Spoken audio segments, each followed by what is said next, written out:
What's up, everybody? My name's Ethan Kempe, and today we're going to be talking about everyone's favorite topic, marathons. As a recreational marathon runner, I fall under the category of I get too hype on race day and forget all the pacing and fueling techniques I practiced in training. Because I know I'm not the only runner who does this, looking at you, guy with the 26.2 tattooed on your calf who takes off like a sprinter and who I inevitably pass in mile 22, we're going to discuss pacing and fueling. So, here we go. The first thing I want to talk about is pacing. Anybody who's ever run a marathon knows that it's extremely easy to go out way too fast at the beginning. This is because there's so much excitement, so much energy, there's thousands of people cheering, there's music blasting, everyone's yelling, there's a ton of people crammed into you, and it's super easy to go out way too fast. Now, the problem with that is that's going to come back to bite you later in the race, probably around mile 16. So what you should try to do is pace by the time that you hope to hit. Last year at the Richmond Marathon, I was planning on breaking 3 hours. So I decided I'm going to stick with the 3:05 pace team up until about mile 14, and then I was going to try to break ahead of them. By mile 4, I was realizing, oh man, we're going so slow. I feel so slow right now. So I just started running at my own pace. By mile 6 or 7, I looked back, and the 3:05 pace team is probably about a half a mile behind me, and I was like, whoa, what's going on? And I looked at my watch. I realized I was running a 5:58 mile, which is a minute faster than my goal time. And I didn't even feel like I was running that fast, but that's the problem. With the energy and the excitement and the adrenaline that you have, it's easy to run super, super fast and not realize it, but you start to notice it later in the race. By mile 16, 3:05 pace team had caught up to me and passed me, and for the rest of the race, I was struggling. I was desperate to finish. I walked so many times at the end of the race. I just didn't have it in me because I ran too fast. First half of the race, watch your watch. If you wear a watch that has GPS on it, you can see your average pace per mile. You can see your specific mile times. Look at it as often as you can. Make sure you're on that goal time. Try to hit that as close to the mark as you possibly can for the first half of the race. After that, run by feel. Run with what you have left in you and put it all out there. As the cliche says, leave it on the road. Because at that point, you're comfortable, you haven't gone out too fast, you know what your pace is. Which comes to my second point, run to an appropriate time goal. A lot of people get way too ambitious when it comes to your marathon time. If you are an 8:30 mile runner on your long runs, don't expect to run a 7-minute mile in the race. That's just not going to happen. Naturally, you're going to run a little bit faster during the race, but you're not going to run a minute and a half faster. If you're regularly running, say, a 4-hour marathon, don't expect to break 3 hours on race day, because with the amount of people that are running marathons, it's easy to get kind of stuck in a pack. My first ever marathon, I was planning on running a 7-minute consistently. Well, at the end of the race, I looked, and my average mile pace was an 8:10. Just because there were so many people, I couldn't run at a full stride. It was just so difficult. So don't be too ambitious. Know your time that you plan on hitting and go for something realistic and have multiple goals. So your first goal, like for me, was a 2:55. My second goal was like just break 3 hours. Third goal, get a PR, which would have been like a 3:10. Have a list of goals so you're not disappointed if you run slower than you expected. My third point here is you should know the course that you're running. Every course is different. Every elevation chart is different. The websites of the marathons usually have a map and an elevation chart. Find that, study it, know it by heart. Know the turns, know the water stops, know the aid stations, know where the restrooms are. Know the elevation. Every elevation is different. Know when you should expect to be able to run a little faster. Know when you should expect to be running a little slower. You may have to adjust your time according to the elevation and the course layout of the races that you're running. And don't expect to run a PR on a hilly course. If you're running something like Boston, most of the first half is downhill. So you may be running a faster half. The second half is usually pretty hilly, so you may be running slower. Don't let that shock you. The LA Marathon is a little hilly at the beginning, but by the end, it's flatter, more downhill. So you could expect to negative split that race. Just be cautious of that, be aware, and set time goals appropriately. All these little factors go into making your marathon more successful. And listen to your body. The most important thing here is listen to your body. Listen to its signals. Pace by how your body feels in the second half. Run by time in the first half. Set an appropriate time goal to your training at that moment and just know the course. When we come back from the break, we're going to talk about how to fuel leading up to the race and during race day and after the race. Stick around. This is important information. You're going to love it. We'll be right back. Well, the other day I was cut off the road by a driver. Everything in me wanted to yell, "Hey, watch out!" But I restrained myself, knowing that yelling at the driver would not do so much good, and it wasn't the best way to deal with my anger. Anger easily rises up in most of us. Anger, while a natural emotion, needs to be dealt with in the right way. The Bible tells us, "Be angry, but do not sin." So what is the biblical way to handle anger? Well, this is a question I answer in my short and easy book to read, Breaking Free from Anger and Unforgiveness. That small book has sold over 130,000 copies because of how practical and helpful it is to everyday living. So if you want to be angry but not sin, practice what Scripture teaches. Breaking Free from Anger and Unforgiveness is available on my website, drlindamintle.com, and online where books are sold. Welcome back. So, this is an exciting topic. Fueling. Everybody does it differently. A lot of newcomers to the marathon tend to not know how to do it correctly. So I'm going to try to give you a couple points. My techniques might be different than your techniques. Take it or leave it. Take it as you will. But these are just some points that might make your race either better or more successful or just more pleasing altogether. So, first off, the weeks leading up to the race. Taper time. It's insane. You've been putting in so many miles previously, your body is going to hate you when you start to decrease the amount of miles you run per week. But this is good. This is the time that your body is healing. This is the time when your body is getting stronger. It's healing from those crazy miles that you've put in, so that way you can run your best race when the marathon comes around.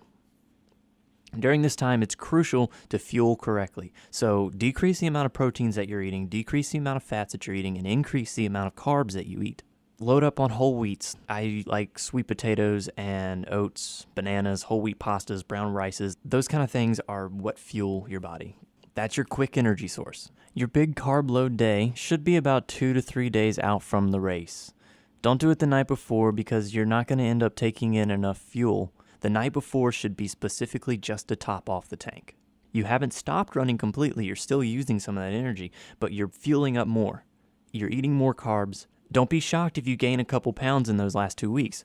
You will be eating more. You'll be running less, so your body's going to fluctuate. Don't be shocked. It's okay. It's nothing to be worried about. The night before, just top off the tank. Eat a big meal early in the day. Snack throughout the rest of the day on something healthy. I snack on like dried fruits, bananas, Kind bars, that kind of thing. And make sure to drink lots of water. You have to be hydrated. Your muscles need hydration. Your muscles need water. The race morning, very crucial. You may not have slept well that night. I know I sleep horribly the night before a marathon.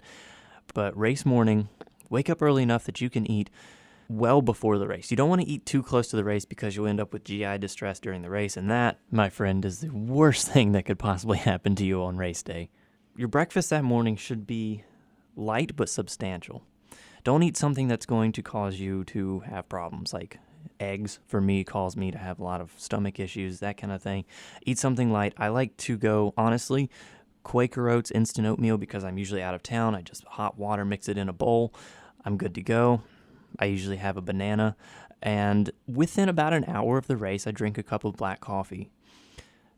Sounds gross, but this really helps to get you to the porta-john before you race, right? If you're one of those runners that have trouble going to the bathroom before the race, black coffee works perfectly. It cleans you out. It sounds disgusting, but it does. And added benefit, it hydrates you. Coffee is like 90% water. It gives you that caffeine boost right before the race to wake up your mind. It helps you get through that first half. It's perfect. But give your body enough time to digest the food before the race. Like I said before, GI distress at the beginning of the race is the worst. So give yourself a couple hours. If you think you're not going to be fueled enough, take a Kind bar with you or take something light with you to snack on that works. Most important thing, don't try anything new here. What has worked before in your training, use it. Today is not the day to try anything new. You can do that in your training. You have 20 weeks of training or however many weeks you train. You have plenty of time to train with different things. Don't try anything new. Also important with that is during the race. Once again, don't try anything new here. Whatever has worked for you in training, use that. But here's the catch. Many races have different types of fueling on course. Make sure you know what they use. And if you have the ability to train with that, if they use a certain type of Powerade, I know the Richmond Marathon uses lemon lime Powerade on course. So what I normally do is I go to the store and get a powdered container of the Powerade and I mix it up. And I take that with me on my long runs. I usually have somebody in a car beside me or on their bike, so I just take it. If you know that the race is using this particular type of gel, train with that, see how it is. For me, the Goo energy gels, my body hates. I cannot stand that stuff. It's disgusting to me. It may work for you, but I hate it. I switched to an all-natural gel. It's called Boom Energy. You can find it online. It comes in a bunch of different flavors. They're all delicious.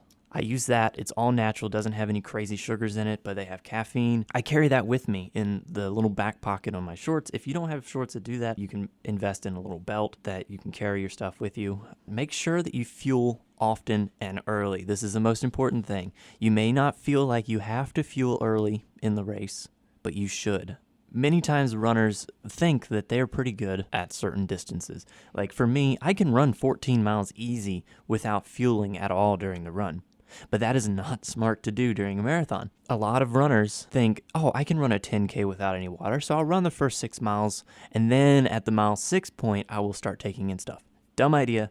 You're going to suffer in the late miles of the race. They have water stops every 2 miles. My advice, start early. Start with mile 2, or if you want to wait a little bit, start with mile 4, but just start early. So what I do during the marathon is I start mile 2, I grab a cup of water, and then I do Powerade the second stop, and then I just alternate back and forth up till about mile 8 when I will take my first gel, and I'll do that every 6 miles from there.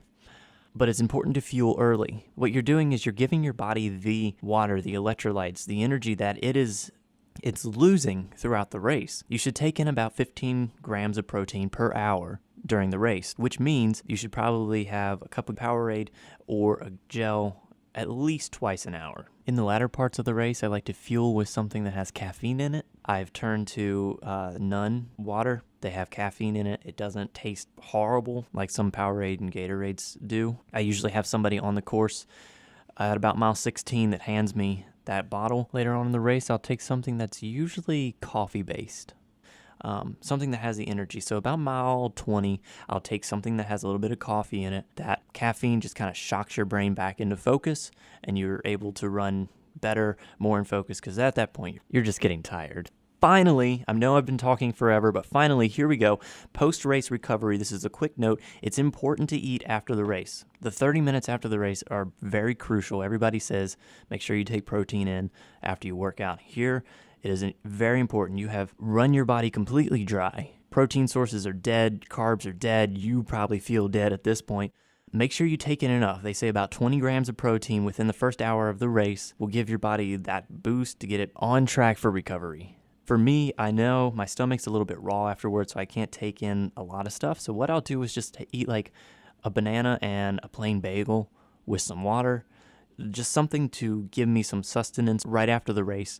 Then once my body's settled about 20 minutes after the race, I'll grab some protein, I'll take it in, and at that point I'll be able to stretch and move around a little bit better. That's the most important thing. Make sure that you fuel. Don't start too late.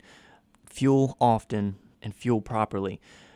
Fueling technique is all up to whoever is running. So this is up to you. Make sure you know your body. Use the products that you know work for you. Experiment with what works. If you finish the run in training and you feel exhausted and tired, you need to fuel better. If you feel like you could run another couple miles, that's good. That's what you want to feel. So do that. Make sure you train well, run hard, and you'll do great. As the fall marathon season hits its peak this week, I hope some of these tips helped you out on the course. Next week, we'll discuss the dreaded injury recovery downtime and how to use it to your advantage. Talk to y'all later. As always, remember to train hard and run strong. Bye.